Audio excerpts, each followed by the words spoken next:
Hello friends, welcome back to our channel. Friends, ముందుగా ఈ సీరియల్లో ఏం జరగబోతుందో తెలుసుకుందామా?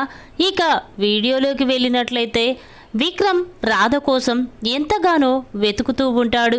ఇక రాధ ఎక్కడా కనిపించకపోవడంతో విక్రమ్ వెంటనే పోలీసులకి ఫోన్ చేసి చూడండి, ఆ దుర్గాగాడు రాధని కిడ్నాప్ చేసి ఎక్కడికో తీసుకువెళ్తున్నాడు.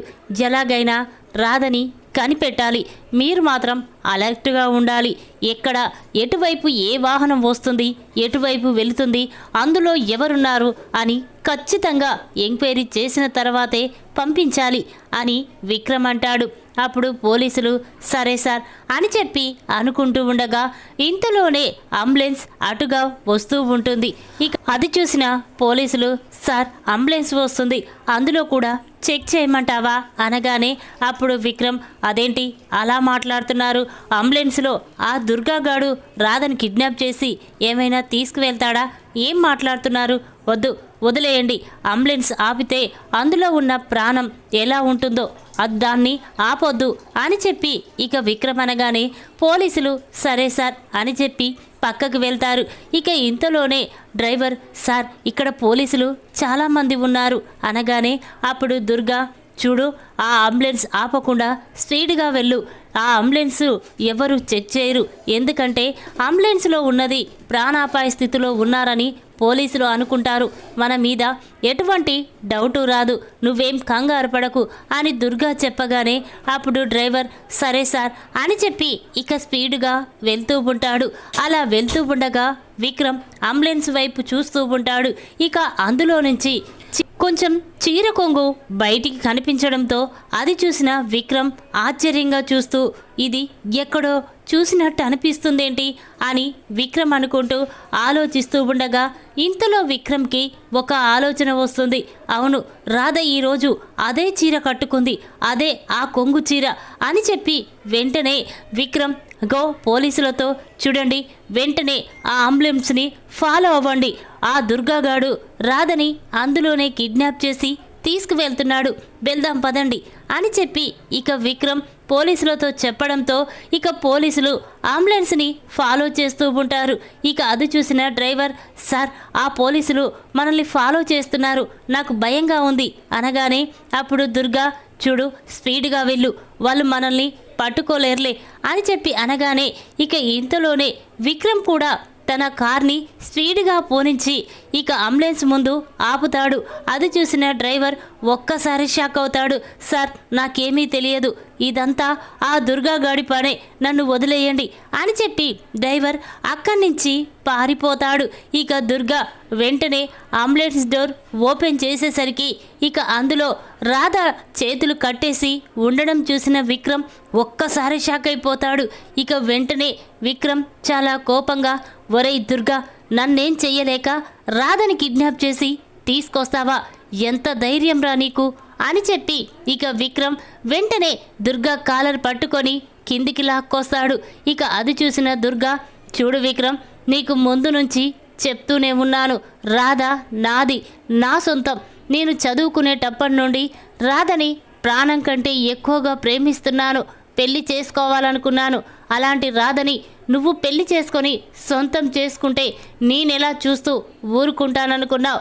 చూడు, నన్ను ఏదైనా చేస్తే నేను రాధని ప్రాణాలతో ఉంచను, నాతో పాటు రాధని కూడా తీసుకువెళ్ళిపోతాను అని చెప్పి దుర్గా అనగానే ఆ మాటలు విన్న విక్రమ్ చాలా కోపంతో ఏంట్రా బెదిరిస్తున్నావా?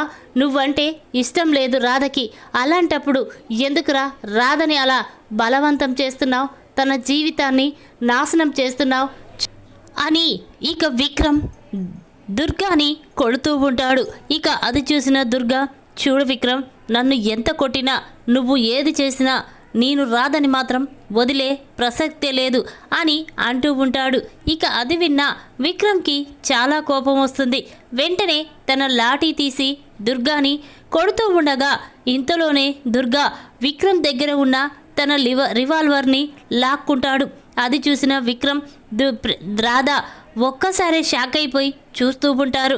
ఇక విక్రమ్ ఒరేయ్ దుర్గా, ఆ రివాల్వర్లో బుల్లెట్స్ ఉన్నాయి, ఏదైనా అయితే ప్రాణాలకే ప్రమాదం, మర్యాదగా చెప్తున్నాను, ఆ రివాల్వర్ ఇటివ్వు అని విక్రమ్ అంటూ ఉంటే అప్పుడు దుర్గా, చూడు విక్రమ్, నీకు ప్రాణం అంటే భయమేమో, కానీ నాకు ప్రాణం అంటే భయం లేదు. ఎందుకంటే నా ప్రాణం రాధ దగ్గర ఉంది. రాధకి ఏమైనా జరిగితే నేను చనిపోవడానికి క్షణం పట్టదు. కానీ రాధ నా సొంతం కాకపోయినా నేను బ్రతికుండను. అందుకే నిన్ను చంపేసి రాధని నా సొంతం చేసుకుంటాను. అందుకే నువ్వు మమ్మల్ని ఇద్దరిని కలపడం కోసమైనా నువ్వు ప్రాణత్యాగం చెయ్యి అని చెప్పి ఇక దుర్గా విక్రమ్కి రివాల్వర్ గురి పెడతాడు. ఇక అది చూసిన రాధ ఒక్కసారి షాక్ అయిపోతుంది. ఇక వెంటనే, దుర్గా ప్లీజ్ ఏం చెయ్యొద్దు, విక్రమ్ బాబుని చంపొద్దు. చూడు, విక్రమ్కి ఏమైనా జరిగితే నేను ఊరుకోను అనగానే అప్పుడు దుర్గా, ఏంటి రాధా, ఇంకా విక్రమ్ని చూసి భయపడుతున్నావా? చూడు, ఆ విక్రంగాడు ఈ లోకాన్ని వదిలిపెట్టి వెళ్ళిపోతే మనిద్దరం పెళ్లి చేసుకొని చాలా సంతోషంగా ఉండొచ్చు. నువ్వేమీ భయపడకు అని చెప్పి ఇక దుర్గా విక్రమ్ని చంపబోతూ ఉంటాడు. ఇక అది చూసిన రాధ ఒక్కసారి షాక్ అవుతుంది. ఇక వెంటనే విక్రమ్ని పక్కకి లాగేస్తుంది. ఇక ఇంతలోనే దుర్గా రాధని కాల్ చేస్తాడు. ఇక వెంటనే రాధ రక్తపు మడుగులో అక్కడే కుప్పకూలిపోతుంది. ఇక అది చూసిన విక్రమ్ స్టన్ అయిపోయి చూస్తూ ఉంటాడు. రాధా, రాధా ఏం జరిగింది? లే రాధా అని అంటూ ఉన్నా ఇక రాధ మాత్రం స్పృహ కోల్పోయి అక్కడే పడిపోతుంది. ఇక వెంటనే విక్రమ్, చూడండి, వీణ్ణి అరెస్ట్ చేసి జైల్లో పడేయండి అని చెప్పి అనగానే ఇక వెంటనే కానిస్టేబుళ్ళు ఆ దుర్గాని అరెస్ట్ చేసి అక్కడి నుంచి తీసుకువెళ్తాడు. ఇక విక్రమ్ మాత్రం రాధని తీసుకొని హాస్పిటల్కి వెళ్తారు. ఇక అక్కడికి వెళ్ళి, డాక్టర్ ఎలాగైనా నా భార్య ప్రాణాలు కాపాడండి అని అంటూ ఉంటే అప్పుడు డాక్టర్, సార్ మీరేం బాధపడకండి, మీరు కోస్తా ఆగండి అని చెప్పి ఇక వెంటనే డాక్టర్ రాధని తీసుకొని ఐసీయూలోకి వెళ్ళి ట్రీట్మెంట్ చేస్తూ ఉంటాడు. ఇక అది చూసిన విక్రమ్ చాలా బాధపడుతూ ఉంటాడు. ఇదంతా నా వల్లే ఈరోజు రాధకి ఇలా జరిగింది. ఆ దుర్గా విషయంలో రాధని నేను అనుమానించాను, బాధ పెట్టాను. ఆ బాధ వల్లే ఇంట్లో నుంచి వెళ్ళిపోయి ఇప్పుడు రాధకి ఈ పరిస్థితి వచ్చింది అని చెప్పి ఇక విక్రమ్ బాధపడుతూ ఉంటాడు. ఈ విషయం వెంటనే నేను అమ్మకి చెప్పాలి అని చెప్పి విక్రమ్ తన ఫోన్ తీసి ఇక సునందాకి ఫోన్ చేస్తాడు. విక్రమ్ నుండి ఫోన్ రావడంతో సునంద ఫోన్ లిఫ్ట్ చేసి, ఒరే విక్రమ్, రాధ కనిపించిందా?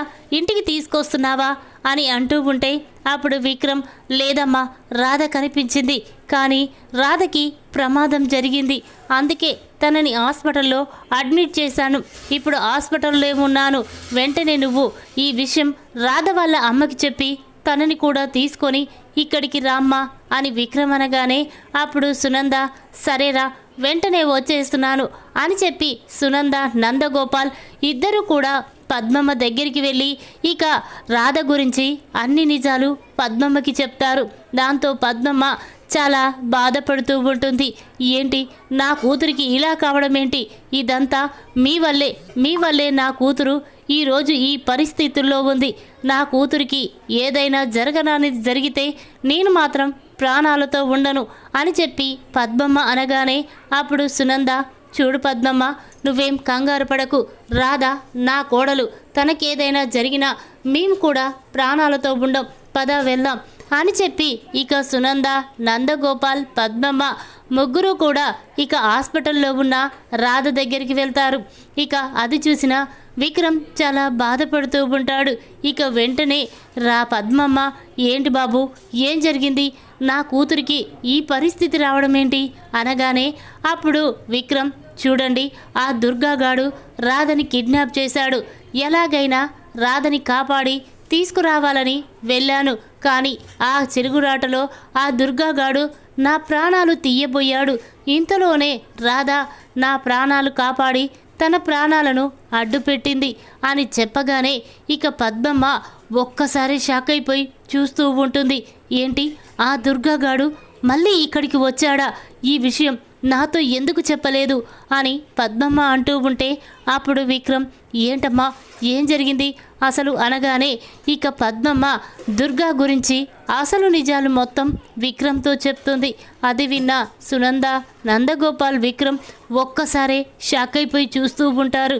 ఇక సునంద, చూసావా విక్రమ్, నేను చెప్తూనే ఉన్నాను రాధ గురించి దమయంతి ప్రియ ఎంత తప్పుగా మాట్లాడారో చూసావు కదా, ఇప్పుడు నిజం తెలిసింది.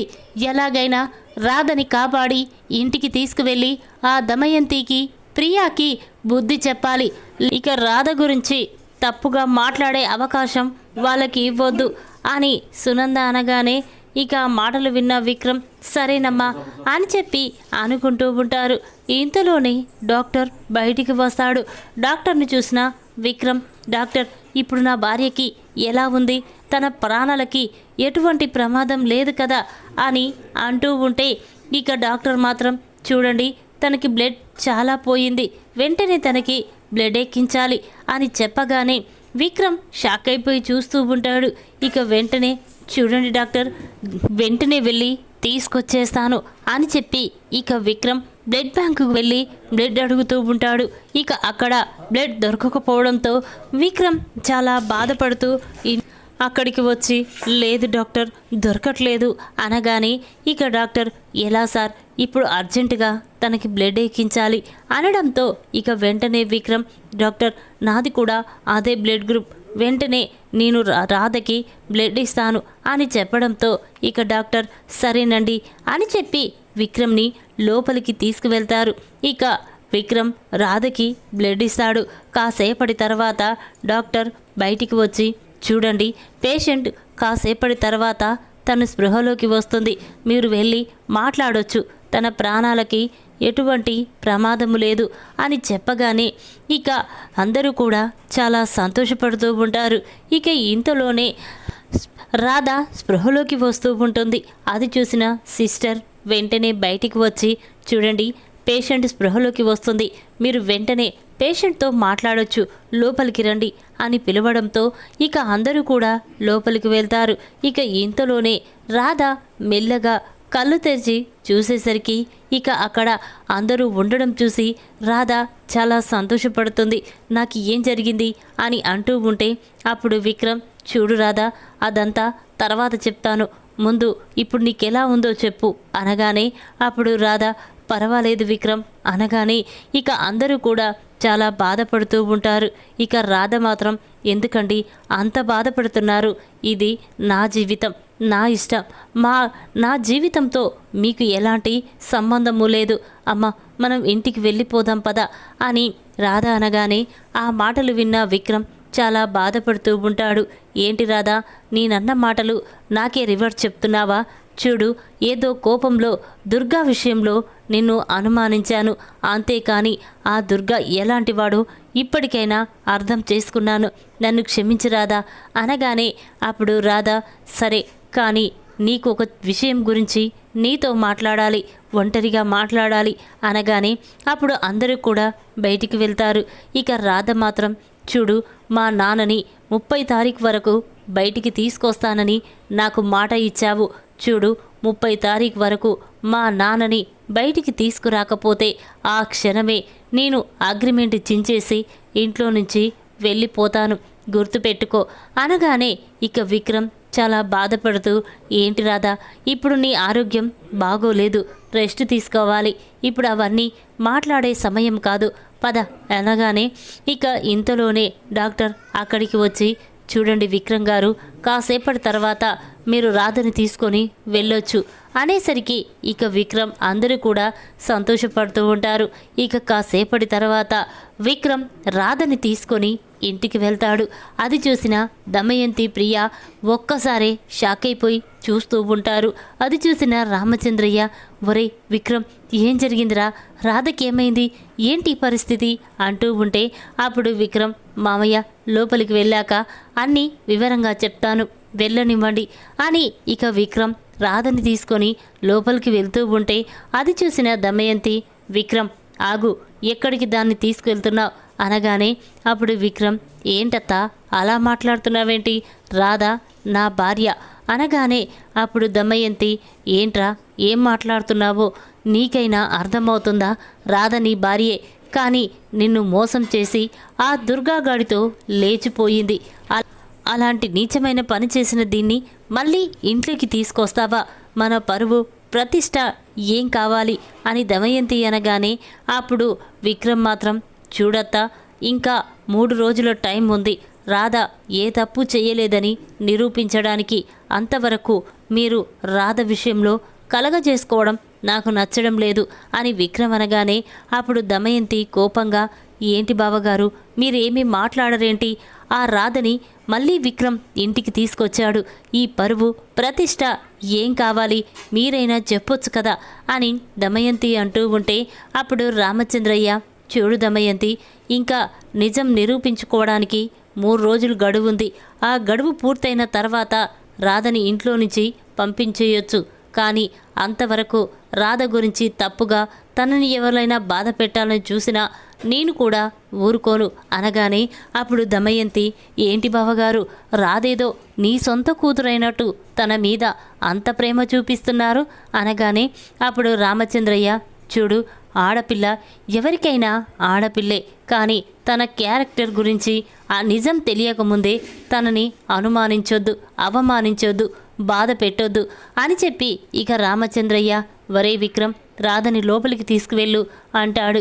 ఇక విక్రమ్ వెంటనే రాధని తీసుకొని లోపలికి వెళ్తాడు. అది చూసిన ప్రియ కోపంతో రగిలిపోతూ, ఏంటి మమ్మీ, ఈరోజు ఉదయమే కదా ఆ రాధ వెళ్ళిపోయింది. నీ జీవితం బావతో కలిసి సంతోషంగా ఉంటుందని నాతో చెప్పావు, కానీ బావ ఆ రాధని కాపాడి తీసుకొచ్చి మళ్ళీ తన భార్యగా ఈ ఇంట్లోనే ఉంచాడు. ఇక నాకు బావతో పెళ్లి కాదని పూర్తిగా అర్థమైపోయింది. ఇక ఆ రాధ నా జీవితాన్నే నాశనం చేసింది అని ప్రియ కోపంగా రూమ్లోకి వెళ్ళిపోతుంది. అది చూసిన దమయంతి, చూడు ప్రియ, ఆ రాధ మళ్ళీ ఈ ఇంట్లో అడుగుపెట్టినా కూడా 3 రోజుల తర్వాత ఆ దుర్గాగాడి నిజస్వరూపం నిరూపించకపోతే నా చేతులతోనే దాన్ని మెడ పట్టుకొని బయటికి గెంటేస్తాను. నువ్వేమీ బాధపడకమ్మా అని దమయంతి అంటుంది. అప్పుడు ప్రియ, చూడు మమ్మీ, ఈ మాట బావ పెళ్ళైన దగ్గర నుండి చెప్తూనే ఉన్నావు, కానీ ఆ రాధని బయటికి పంపించలేదు, బావకు నన్నిచ్చి పెళ్ళి చేయలేదు. ఇక నాకు నమ్మకం పోయింది మమ్మీ అని ప్రియ చాలా బాధపడుతూ ఉంటుంది. ఇక అది చూసిన దమయంతి, ఒసేయ్ రాధ, నా కూతుర్నే కన్నీళ్లు పెట్టిస్తావా? చూస్తా, మళ్ళీ నువ్వు ఈ ఇంట్లో ఎలా ఉంటావో చూస్తాను అని చెప్పి దమయంతి అంటూ ఉంటుంది. ఇక ఇదిలా ఉండగా రామచంద్రయ్య రాధ దగ్గరికి వెళ్ళి, ఏంటమ్మా, అసలు నువ్వు ఇల్లు వదిలి ఎందుకు బయటికి వెళ్ళావు? ఎవరితో చెప్పకుండా ఎక్కడికి వెళ్ళొద్దని చెప్పాము, కానీ నువ్వు మళ్ళీ ఎలా వెళ్ళావు అని రామచంద్రయ్య అంటూ ఉంటే అప్పుడు రాధ కన్నీళ్లు పెట్టుకుంటూ ఉంటుంది. ఇక వెంటనే విక్రమ్, మావయ్య, నేనే రాధని ఆ దుర్గ విషయంలో అనుమానించాను, బాధ పెట్టాను. నా మాటలు భరించలేకే రాధ ఇంట్లో నుండి వెళ్ళిపోయింది మామయ్య అని విక్రమ్ చెప్పగానే ఆ మాటలు విన్న రామచంద్రయ్యకి చాలా కోపం వస్తుంది. వెంటనే విక్రమ్ చెంప పగలగొడతాడు. చూడు, రాధ ఎలాంటిదో నాకు తెలుసు, కానీ రాధ గురించి ఇంకొకసారి తప్పుగా మాట్లాడావంటే నువ్వు అల్లుడువని చూడకున్నా నీ ప్రాణం తీసేస్తాను అని చెప్పి రామచంద్రయ్య విక్రమ్కి వార్నింగ్ ఇస్తాడు. ఇక అది చూసిన విక్రమ్ వెంటనే రాధ చేతులు పట్టుకొని, రాధ, నన్ను క్షమించు, నేను ఆడి విషయంలో నిన్ను తప్పుగా అర్థం చేసుకున్నాను, ఇక ఎప్పుడు ఇలా చెయ్యను అని చెప్పి ఇక విక్రమ్ రాధని క్షమాపణ అడుగుతాడు. దాంతో రాధ, లేదు విక్రమ్ గారు, మీరు లేకుంటే ఆ దుర్గాగాడు నా జీవితాన్ని నాశనం చేసేవాడు, మీరు నా జీవితాన్ని కాపాడారు అని చెప్పి ఇక రాధ కూడా విక్రమ్కి క్షమాపణ చెప్తుంది. ఇక మాటలు విన్న పద్మమ్మ, చూడు బాబు, మేము డబ్బుకు పేదవాళ్ళమే, కానీ మేము గుణానికి కాదు. మాకు డబ్బు లేకపోయినా పర్వాలేదు, కానీ పరువే ప్రాణంగా బ్రతుకుతాము. ప్రాణం పోయిన తర్వాత, పరువు పోయిన తర్వాత ప్రాణంతో ఉండము అని చెప్పి రాధమ్మ అంటూ ఉంటే అప్పుడు విక్రమ్, సారీ అండి, నా వల్లే రాధ బాధపడింది, నన్ను క్షమించండి అని విక్రమ్ అంటాడు. అప్పుడు సునంద, ఒరే విక్రమ్, ఇక కలలో కూడా నువ్వు రాదని అనుమానించొద్దు, అవమానించొద్దు, బాధ పెట్టొద్దు అని సునంద అనగానే అప్పుడు విక్రమ్ సరే మమ్మీ అని చెప్పి ఇక అంటూ ఉంటే ఇక అందరూ కూడా విక్రమ్ రాధని తీసుకొచ్చినందుకు చాలా సంతోషపడుతూ ఉంటారు. విక్రమ్ని కాపాడి ప్రాణాల మీదికి తెచ్చుకున్న రాధ షాక్లో విక్రమ్. ఈ వీడియో కనుక మీకు నచ్చినట్టయితే లైక్ చేయండి. మరిన్ని వీడియోల కోసం మా ఛానల్ని తప్పకుండా సబ్స్క్రైబ్ చేసుకోండి. Thanks for watching.